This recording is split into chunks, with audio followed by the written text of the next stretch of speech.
विशेष धम्म देशना आज दिनांक 20 जुलाई 2020 हम पाली त्रिपिटक के आधार पर जहाँ तथागत भगवान बुद्ध की ओरिजिनल वाणी संग्रहित है उसके आधार पर त्रिपिटक के महत्वपूर्ण ग्रंथों से ये विशेष देशना दे रहे हैं। आज अंगुत्तर निकाय जो त्रिपिटक का बड़ा महत्वपूर्ण ग्रंथ है उसके आधार पर कुछ चर्चा हम कुछ सूत्रों पर करेंगे। चिरं तिष्ठन्तु सद्धम्मो लोको हुन्तु सुखी सदा।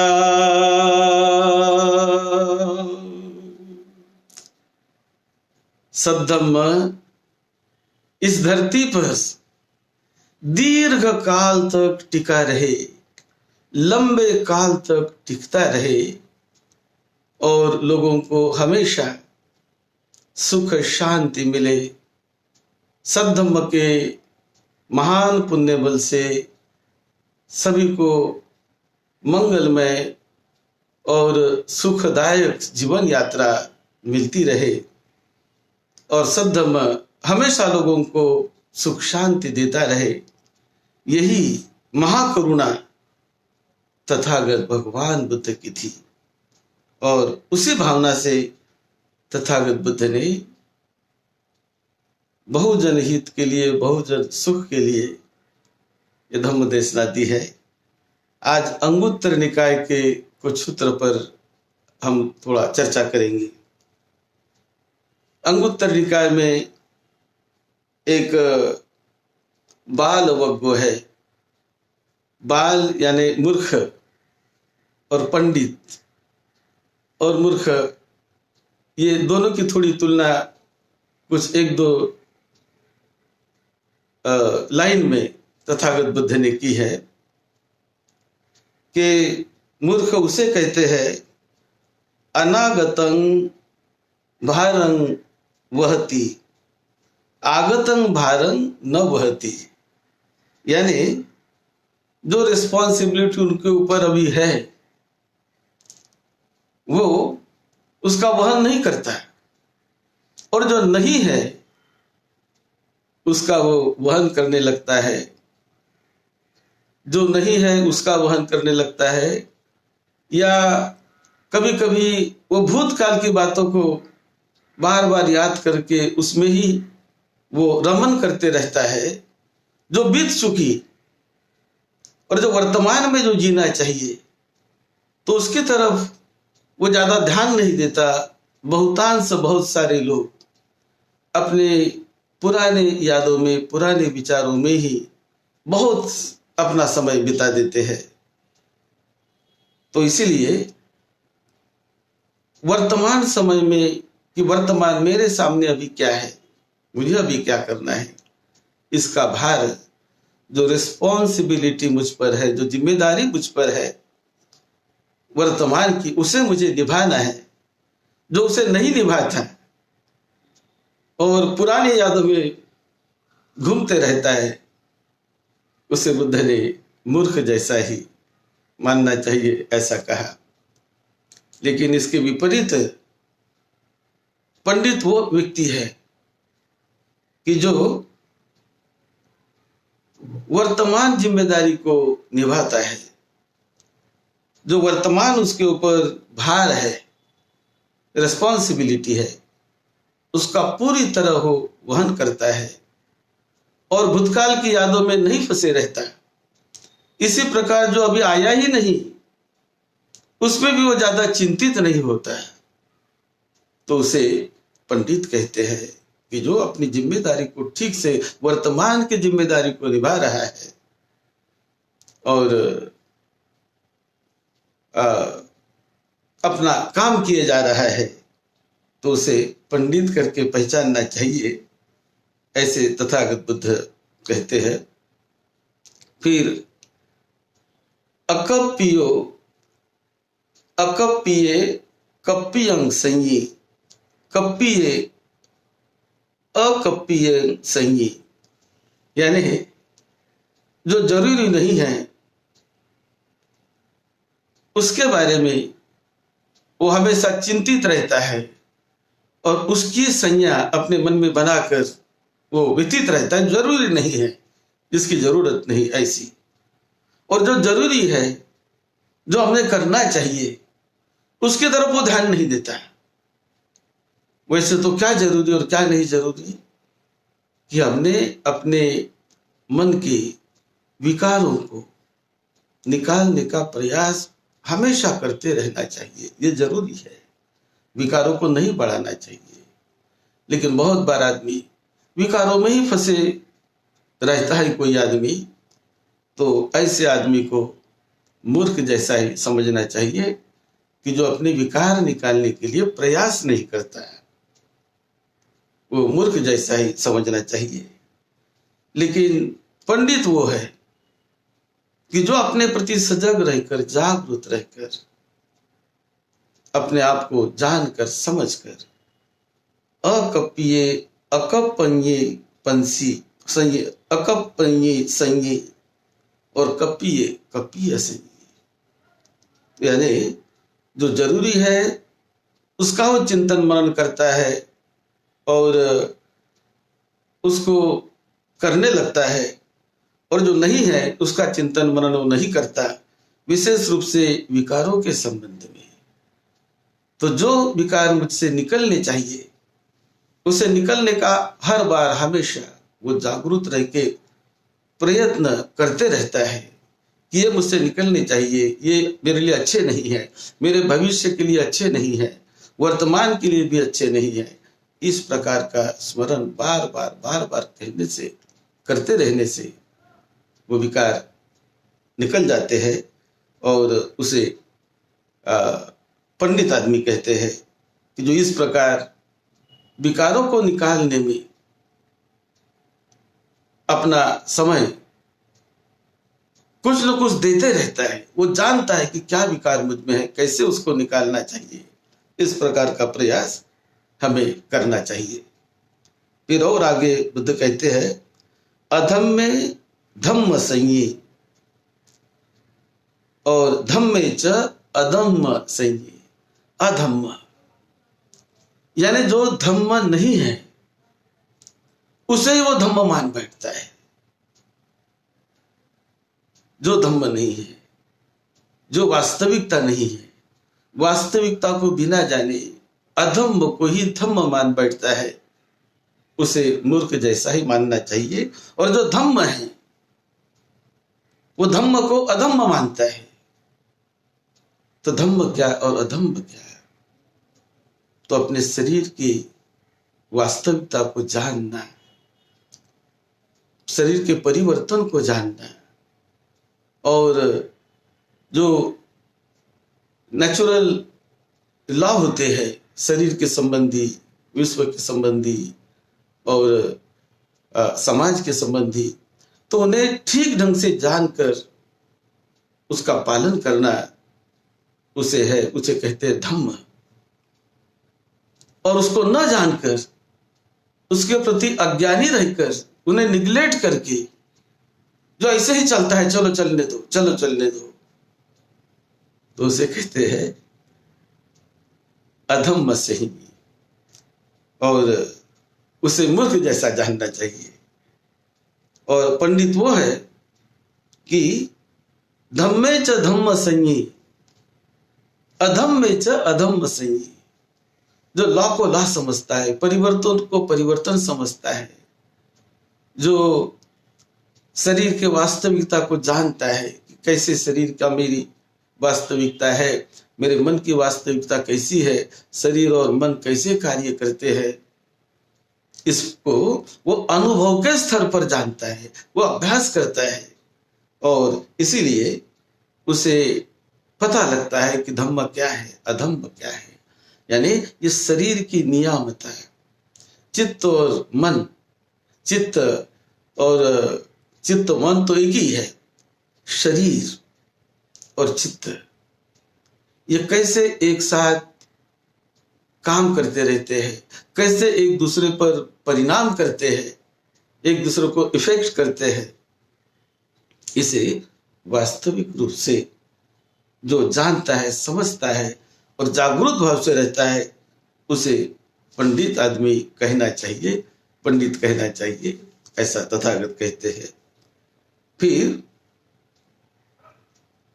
और बुद्ध बताते हैं कि जो विनय संयी, अविनय च विनय संयी और विनय च अविनय संयी, यानी वही प्रिंसिपल की बात आ गई कि जो विनय है हमारे जीवन के लिए, जो हमने शीलों का पालन करना चाहिए, अष्टशील का पालन करना चाहिए, तो जो विनय है ये जीने के, अच्छा अपना जीवन को बनाने के, तो उनका हमेशा हमें ध्यान रखना चाहिए। लेकिन जो व्यक्ति ध्यान नहीं रखता है, उसको हमेशा तोड़ने का प्रयास करता है और उसके प्रति जागरूक भाव नहीं रखता है, तो कहते हैं कि जो विनय है, जो शील है, उस शीलों को नहीं समझता, नहीं जानता है, और जो शील नहीं है उसी में वो अपना समय बिताता है, तो उसे अविनय संयी कहते हैं और इसे ही मूर्ख आदमी करके जानना चाहिए, ऐसे तथागत बुद्ध कहते हैं। फिर पंडित कौन?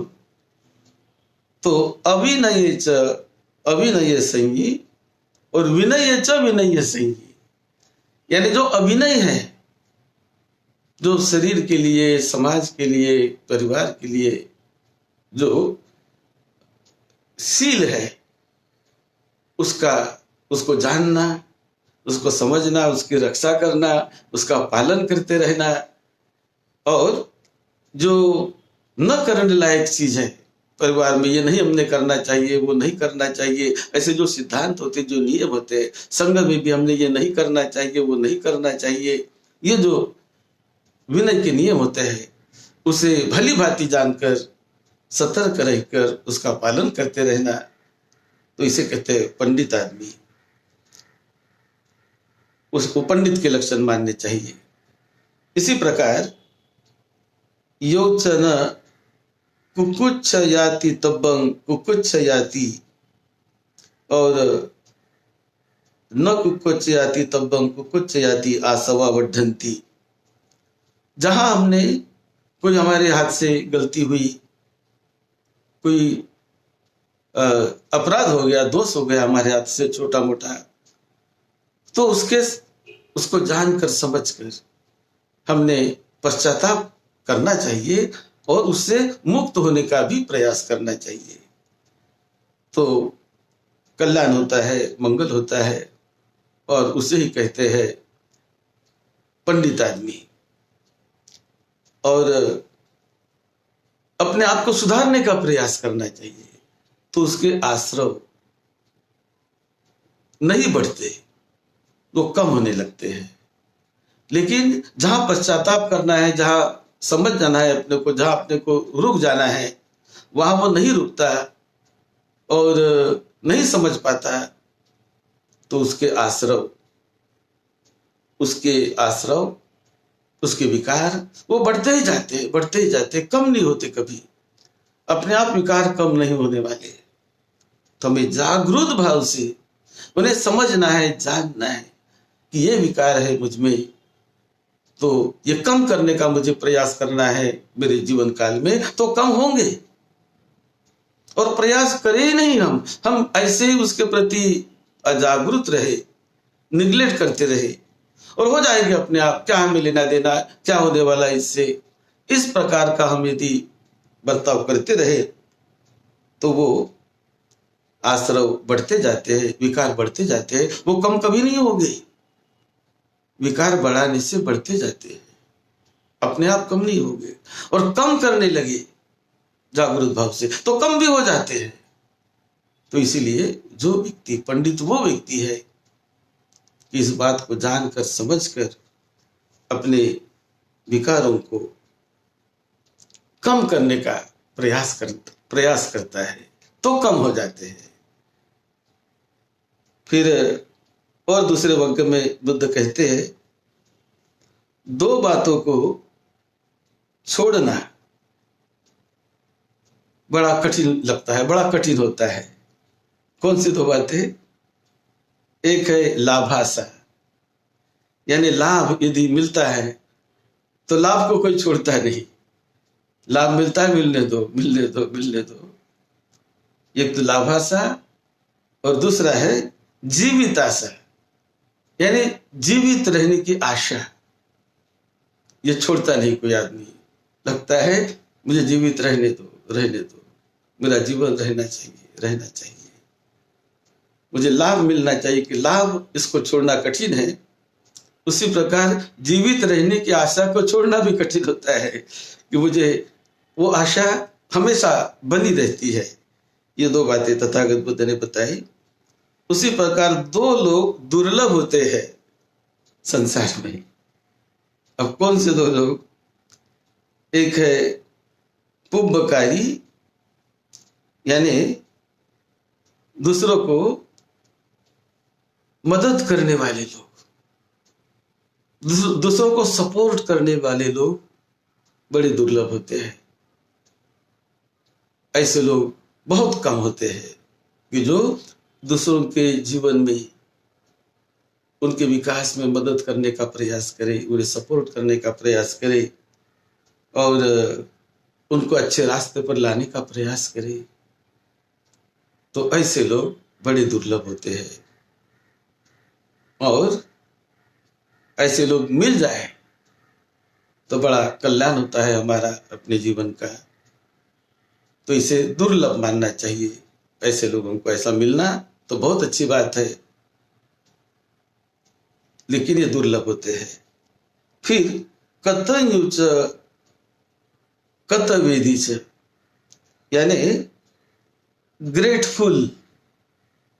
किसी ने कुछ किया तो उसके प्रति हमें कृतज्ञ होना चाहिए और थैंक्सफुल भी होना चाहिए। इसे कहते हैं कतयु और कतवेदी, यानी ग्रेटफुल। जो कुछ हमको किसी ने किया तो उसके प्रति जो बुद्धिमान व्यक्ति होता है वो ग्रेटफुल होता है, वो हमेशा ग्रेटफुल रहता है। और थैंक्सफुल, यानी वो थैंक्स, धन्यवाद देता है उनको। तो ये दुर्लभ है, बहुत सारे लोग भूल जाते हैं। लेकिन वो गुड क्वालिटी कि हमने भूलना नहीं चाहिए, तो बार बार याद करना चाहिए। उस प्रकार तित्तोच तप्पेताच, ये दो लोग दुर्लभ होते हैं। तित्तो यानी समाधानी लोग,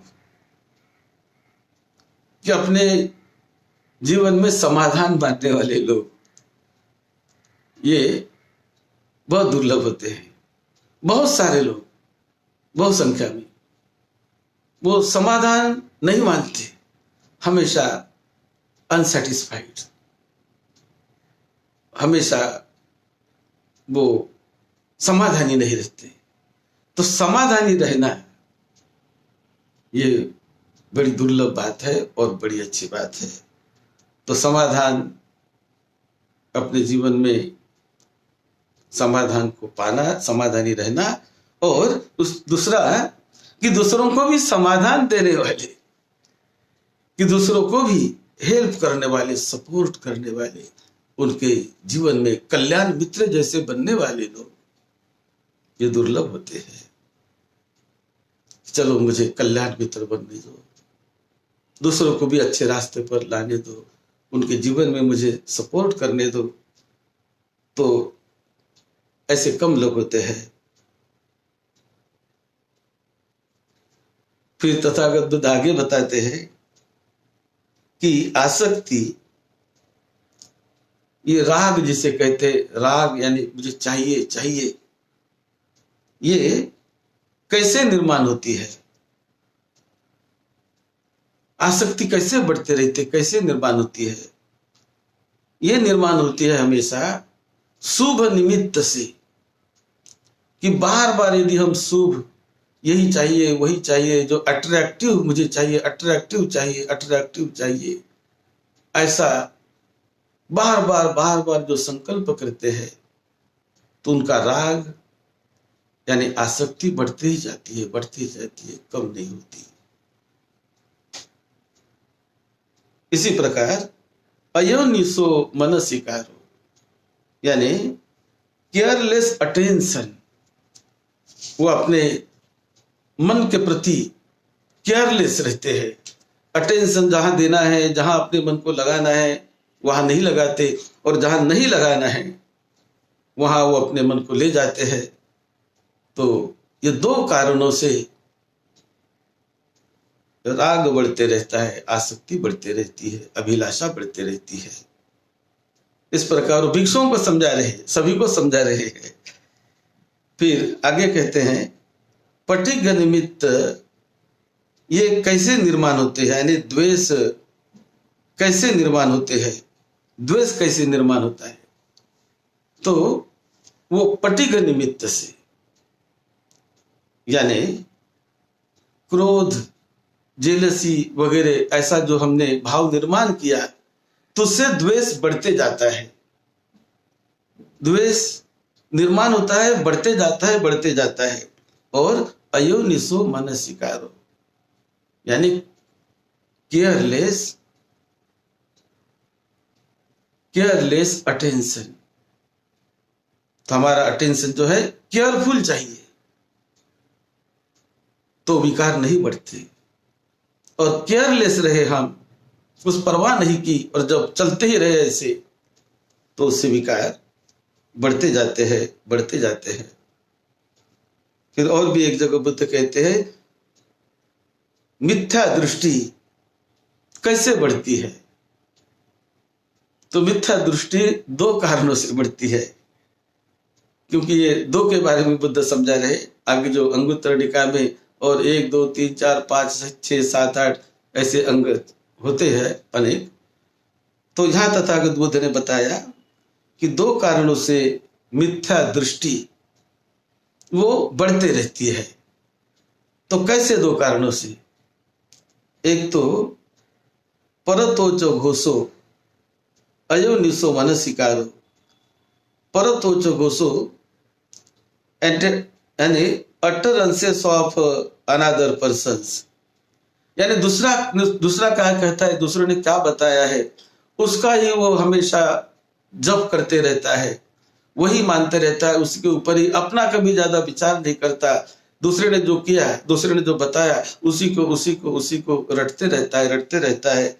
तो उससे वो चिकित्सा नहीं करता, उसमें पेनिट्रेट नहीं करता, उसका निराकरण करने का नहीं प्रयास करता, तो हमेशा दूसरे ने बताया उसका ही घोष करते जाता है। तो उससे मिथ्या दृष्टि बढ़ती रहती है, और फिर मिथ्या दृष्टि बढ़ती है। दूसरा कारण अयोनिसो मनसिकारो यानी केयरलेस अटेंशन, उससे भी मिथ्या दृष्टि बढ़ती है कि हमने यदि उस पर ध्यान नहीं दिया कि मैं कौन सा विचार कर रहा हूं, कौन से रास्ते से जा रहा हूं, कैसे मैं जी रहा हूं, उसका यदि मैंने अपने ही जीवन के बारे में विचार नहीं किया, मैं सम्यक दृष्टि में हूं कि मिथ्या दृष्टि में हूं, कौन से मार्ग पर चल रहा हूं, तो बुद्धिमान आदमी ने हमेशा जागरूक रहकर अपना मार्ग हमेशा उसको देखना चाहिए, हमेशा उसका परीक्षण करना चाहिए, और अपने दृष्टि को सम्यक रखने का प्रयास करना चाहिए। तो सम्यक दृष्टि दो कारणों से निर्माण होती है। एक तो परोतोच घोषो यानी दूसरों ने जो हमको बताया, जो हमको सिखाया, तो उस पर जो आदमी उचित प्रकार से चिंतन मनन करता है, केवल ऐसा ही नहीं मानता, तो चिंतन मनन करके परीक्षण करके उसको अपने जीवन में लाने का प्रयास करता है, तो उससे सम्मा दृष्टि बढ़ते जाती है। ये एक कारण। और दूसरा कारण योनिसो मनसिकारो यानी अपने मन को उचित ढंग से केयरफुल रहकर, बहुत जागरूक रहकर अपने मन को योग्य दिशा में लगाने का प्रयास करना। फिर दान के बारे में तथागत बुद्ध बताते हैं। दान दो प्रकार के होते हैं।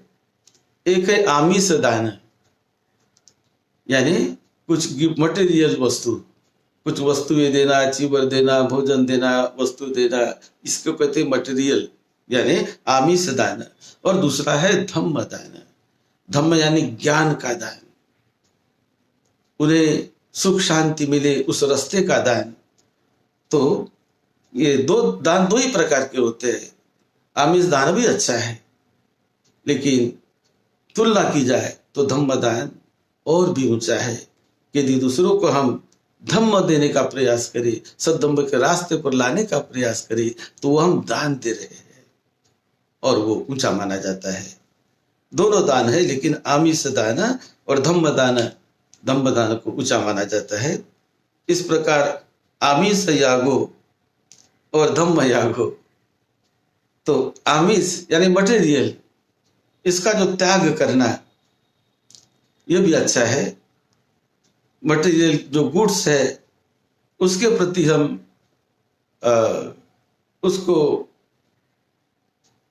उसका योग करना, वो भी अच्छा है। लेकिन उससे दूसरा भी अच्छा है कि धम्म योगो, कि धम्म के रास्ते चलकर हम धम्म से जुड़े रहकर अपने जीवन को ले जाते रहे तो और भी कल्याण है। केवल मटेरियल के साथ जुड़कर चलना, यह भी एक चलना है, लेकिन धम्म के साथ जुड़कर चलना वो और भी ऊंचे प्रकार का माना जाता है, ऊंचे प्रकार का माना जाता है।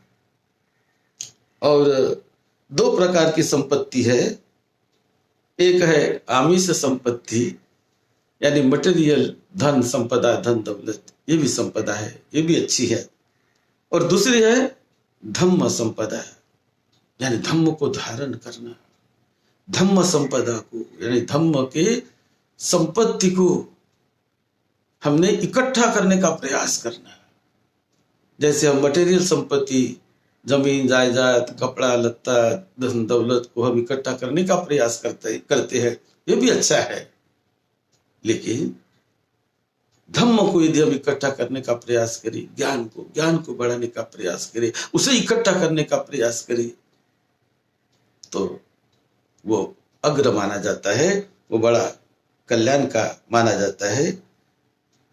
उसी प्रकार आमिष संग हो और धम्म संग हो, यानी आमिष यानी मटेरियल वस्तु का संग्रह करना, ये भी एक संग्रह है। उसी प्रकार धम्म संग हो, यानी धम्म का संग्रह करना, अच्छी क्वालिटी को संग्रहित करना अपने जीवन में, ये बड़ा कल्याणकारी होता है। फिर और दो बातें बुद्ध ने बताई। अनुकंपा दो प्रकार की, एक है आमिषानुकंपा, यानी किसी को मटेरियल देकर सपोर्ट करके जो अनुकंपा करते हैं हम, तो ये भी अच्छी बात है, ये भी अच्छा है। लेकिन धम्मानुकंपा, यानी धम्म यदि किसी को देते हैं तो वो और भी बड़ी बात है, और भी बड़ी बात है। इस प्रकार तथागत बुद्ध ने धम्म के बारे में समझाया। और मूल ग्रंथ से मैं कहूँगा, थोड़ा पढ़ूंगा, कि जो विकार मन में जागते हैं, उन विकार को निकालने के लिए तथागत बुद्ध ने जो रास्ते बताए, कि इसका यदि हमने भावना किया, रागस भिक्खवे परीक्षाय भावे तब्बा, दोषस भिक्खवे परीक्षाय समथ च विपस्सना च भावना भावे तब्बा।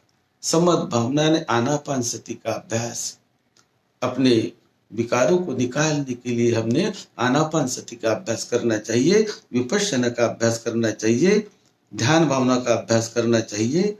उस पर तथागत बुद्ध ने बहुत जोर दिया कि कोई भी विकार मन में जागा हो, कई प्रकार के विकार मन में जगते रहते हैं, तो उन सभी को दुर्बल करने के लिए उन्हें नष्ट करने के लिए, उनसे निकलने के लिए वो कहा है पहानाय खयाय वयाय विरागाय निरोधाय चागाय समतो च विपश्यनाय च भावना भावितव्या पमादस्य भिक्खवे खयाय वयाय विरागाय निरोधाय चागाय समतो च विपश्यनाय च भावना भावितव्या। यानी प्रमाद को, आलस को निकालने के लिए आनापानसति का अभ्यास किया करें तो आलस प्रमाद निकल जाएगा। क्रोध को, द्वेष को, मोह को, कोई भी विकार, वासना को, कोई भी विकार मन में जागता हो जो हमें बेचैन करता हो, अशांत करता हो, उन्हें निकालने के लिए आनापानसति का अभ्यास करते रहिए। सांस की तरफ देखते रहिए, नासिका की तरफ मन को लगाकर कि सांस आ रही जा रही, आ रही जा रही, यानी वर्तमान की जो अवस्था होती है उसके तरफ देखकर अपना अभ्यास करते रहिए तो विकार खत्म होने लगेगा, निकलने लगेगा, जाने लगेगा, वो दुर्बल होने लगेगा और पूरी तरह जैसे अभ्यास करते जाएंगे वो विकार पूरी तरह नष्ट होने लगेगा। तो ये दो मार्ग तथागत बुद्ध ने बताया, समतो च भावना भावितव्या विपश्यना च भावना भावितव्या। अपने विकारों को निकालने के लिए, मन को परिशुद्ध करने के लिए ये जो प्रैक्टिकल अभ्यास है, ये यदि अभ्यास हम न करें तो अपने आप ये नहीं होने वाला है। इसलिए छोटा सा अभ्यास है कि सांस की तरफ देखते रहो, सांस आ रही जा रही, आ रही जा रही, उसके प्रति जागरूक रहो। तो जागरूक रहते रहते जो विकार मन में निर्माण हुआ तो वो धीरे धीरे नष्ट होने लगता है, क्योंकि उसकी गति रुक जाती है। यदि हमने सांस को देखना शुरू किया और वो भी निर्मलता से देखना शुरू किया तो गति रुक जाती है, और नहीं देखना शुरू किया, उसको बढ़ते ही दिया तो अपने आप नहीं रुकने वाला, खत्म नहीं होने वाला, वो बढ़ते ही जाता है, बढ़ते ही जाता है, बढ़ते ही रहेगा। इसीलिए तथागत बुद्ध ने ये दो मार्ग बताए कि आनापानसति का मार्ग यानी सांस के प्रति जागरूक रहना, उसे जानना देखना, और विपश्यना का यानी अंतर्मुखी होकर शरीर की संवेदनाएं, वेदनाएं, शरीर का परिवर्तन, उसे जानना, देखना, समझना, ये दो बातें विकार को निकालने में, नष्ट करने में, उस पर काबू पाने में बड़ी सहायक होती है। ये दो बातें तथागत बुद्ध ने समझाई। आप सबको निरोगत्व मिले, निरोगी जीवन मिले, सुख शांति मिले, यही मंगल मैत्री सद्धम्म की सेवा में, आपकी सेवा में डॉक्टर वदंत राहुल बोधई महाथेरो। सबका मंगल।